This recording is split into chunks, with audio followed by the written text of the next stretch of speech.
Paper. और इस आवाज़ के साथ आई थी एक और आवाज़, न्यूज़पेपर के गिरने की आवाज़, जिसे सुनकर रीमा फ़ौरन अपना चाय का कप लेकर बालकनी में आ गई थी। न्यूज़पेपर आने का ये रोज़ का लगभग फिक्स टाइम था। हालांकि घर के बाकी लोग तो अभी तक अपने अपने बिस्तर में ही दुबके होते हैं, मगर रीमा की चाय इस समय तक बिल्कुल तैयार हो जाती है। आखिर यही तो वो समय होता है जब रीमा थोड़ा सा अपने बारे में भी सोच लेती है। बालकनी में करीने से सजे हुए गमलों में लगे हरे भरे पौधों के साथ थोड़ा सा मुस्कुरा लेती है, या यूं कहें कि थोड़ा सा अपने लिए भी जी लेती है। तो इस तरह मोगरे की भीनी भीनी खुशबू के बीच बालकनी के एक कोने में गर्मा गर्म चाय की चुस्कियों और दुनिया जहान की खबरों से भरे अखबार के पन्नों के साथ शुरू होती है रीमा के हर दिन की सुबह। आज की सुबह भी कुछ ऐसी ही थी। रीमा ने पेपर उठाया और वहीं पड़ी एक कुर्सी पर बैठते हुए अपने चाय का कप साथ में लगी हुई टेबल पर रख दिया और पेपर के रोल को खोलने लगी। मगर पेपर खोलते ही एक अजीब सी बेबसी के एहसास ने उसे घेर लिया। आज फिर से लीड खबर रेप की थी। रेप यानी बलात्कार। रीमा ने खबर को पढ़ना शुरू किया। जैसे जैसे वो खबर को आगे पढ़ती जा रही थी, उसके चेहरे पर दुख के भाव भी बढ़ते जा रहे थे। चाय की मिठास भी अब कसैली होती जा रही थी।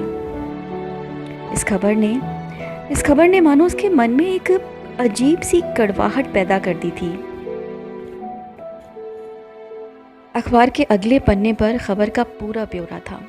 यूं कहें कि आंकड़ों और तथ्यों के जरिए समाज के हालात को बयां किया गया था।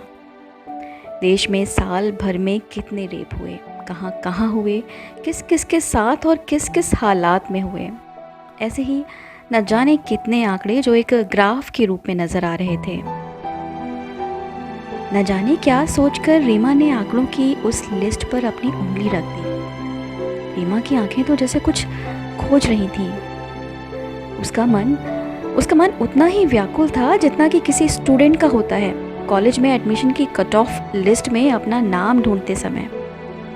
ऊपर से नीचे, नीचे से ऊपर, ऊपर से फिर नीचे, कई कई बार रीमा ने उस लिस्ट को देखा, पर जिस नाम को वो ढूंढ रही थी वो उसे नहीं मिला। पेपर को उसने अपने हाथों में भींच लिया था। कुर्सी के हेड रेस्ट पर अपनी गर्दन टिका आंखें बंद कर उसने एक लंबी ठंडी सांस ली। कुछ ऐसा था जो उसके मन को कुरेद रहा था। मन ही मन वो सोच रही थी कि क्या बस इन्हीं लोगों के साथ हुआ है रेप? इन अखबार वालों को, पत्रकारों को, समाज के ठेकेदारों और ये सो कॉल्ड सामाजिक कार्यकर्ता, इन्हें बस यही रेप दिखता है। हाँ, मगर इनकी भी क्या गलती? सबकी तरह इन्हें भी वही दिखेगा जो पुलिस में दर्ज है, जो फाइलों में बंद है। बस इन्हें क्या पता, एक रेप ऐसा भी होता है जिसकी कहीं रपट नहीं होती, ना कोई फाइल बनती है, ना केस, और ना ही कहीं कोई भी सुनवाई होती है। इन्हें क्या पता कि रेप सिर्फ बाहर निकली हुई लड़की के साथ नहीं होता, बल्कि अपने ही घर में भी होता है। इन्हें क्या पता कि रेप घर की लक्ष्मी के साथ भी होता है, और उसे करने वाला होता है उसका ही अपना रक्षक, उसका अपना पति। हाँ, ऐसा होता है, बहुत सी पत्नियों के साथ ऐसा होता है, लेकिन इसे मानेगा कौन? ये समाज तो इसे रेप मानता ही नहीं। अरे, पति है उसका, पूरा अधिकार है उस पर, और पति की हर इच्छा का ख्याल रखना एक पत्नी का कर्तव्य है, चाहे ये इच्छा जबरन शारीरिक संबंध की ही क्यों ना हो। हाँ, जबरन पत्नी की इच्छा हो या ना हो, मगर मगर मर्जी के खिलाफ ज़बरदस्ती संबंध बनाना ही तो बलात्कार होता है ना? कानून भी तो यही कहता है।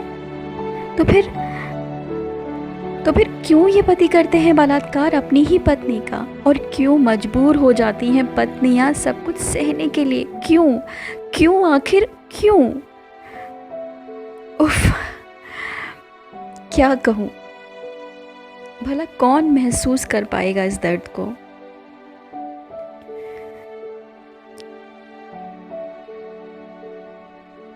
क्या कोई महसूस कर पाएगा उस पीड़ा को जो मैं सहती हूँ हर रात? हर रात जब अपने बिस्तर पर बिखर जाती हूँ और फिर बिस्तर पर पड़ी उन सलवटों को ठीक करने के बहाने खुद को ही समेटने की कोशिश करती हूँ, मगर नहीं ठीक कर पाती मैं अपने मन में पड़ी सलवटों को। सैटिन की वो मुलायम चादर भी मुझे कैक्टस का एहसास कराती है, जिसकी खरोंचें दिखती तो नहीं मगर मेरे तन मन जहन और आत्मा तक को रेजा रेजा कर जाती है।